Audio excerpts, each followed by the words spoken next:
Education Secretary Linda McMahon joins me now, the very perfect person to talk to about this. Madam Secretary, what was the money in this scheme being used for if it wasn't for students and education?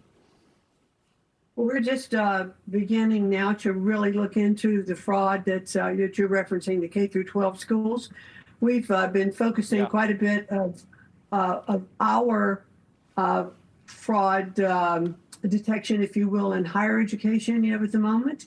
And we have, through our student loan program, the FAFSA program, we have actually identified and prevented now over $2 billion in fraud. So I'm very pleased that we've been able to do that.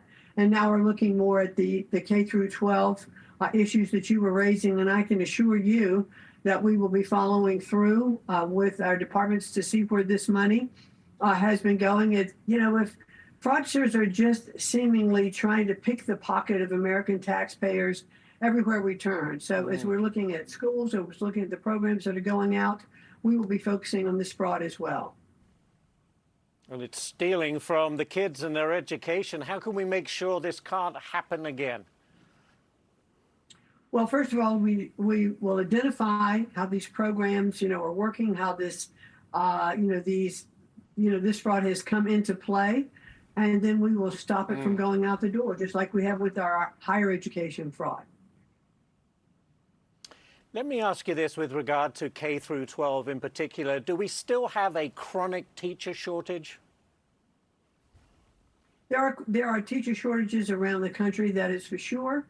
We want to make sure that our local schools and our states are really focusing on this problem as well, because as we look at the states and the individual Secretary of State programs, and as we are making sure how that money gets to the states, that that money is being spent well, but we don't hire teachers.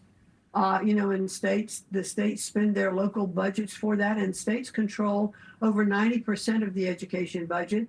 Only 10% of that comes from the federal budget, but the Department of Education doesn't control curriculum or teachers or buy books or any of that. We are passed through for the money that is allocated and appropriated by Congress. But can you withhold money if certain school districts don't live up to their mandates? Yes, we can, and we would do a thorough investigation of those school districts, and if that were found to be the case, we do have the ability to withhold funding. All right, I'm going to move on to another subject.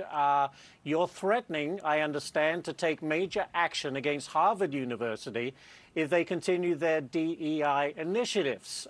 What initiatives are they still pushing for? Well, the real issue with Harvard is that they are not being transparent under the case that was actually decided against them, the Students v. Harvard case, in which Harvard is being required by law for transparency for their admissions, that they're required, not only just Harvard, but all universities are required to show, the number of students, what their grades were, what their race is, et cetera, because by the rulings of law, admissions should be under meritocracy. So Harvard is simply refusing to comply. We've been investigating them now for quite some time. We've now turned that over to the Department of Justice, and we are working with the Department of Justice in their lawsuit against Harvard. So we want full transparency as they're required by law. If taxpayer dollars, over 600 million taxpayer dollars have been going to Harvard on an annual basis, and if they're getting this taxpayer money, then they're required to abide by the law, and if not, that we have the ability then to withhold that funding. So basically, you believe that Harvard is denying an education to some people purely based on their DEI practices, that a person who is more than qualified to enroll in Harvard is not being given that chance because of these policies. Is that right? Well, that's what the courts found. And now with our investigation, we're simply asking Harvard to comply with the law and present us with the information that they have been ordered to do. They've not been forthcoming with that. And so we've turned our investigation over to the Department of Justice so that they can now, and we're cooperating with them in their lawsuit against Harvard. Harvard's already been sued. and they lost. Yeah. And so now we want them to comply to make sure that the funds that they're continuing to receive are being spent in the way they should be spent. I think taxpayers are owed that. You know, they have a $57 billion endowment at Harvard, and they're getting over $600 million of taxpayer money every year. And it's very simple. Comply with the law. Yep. Simple indeed.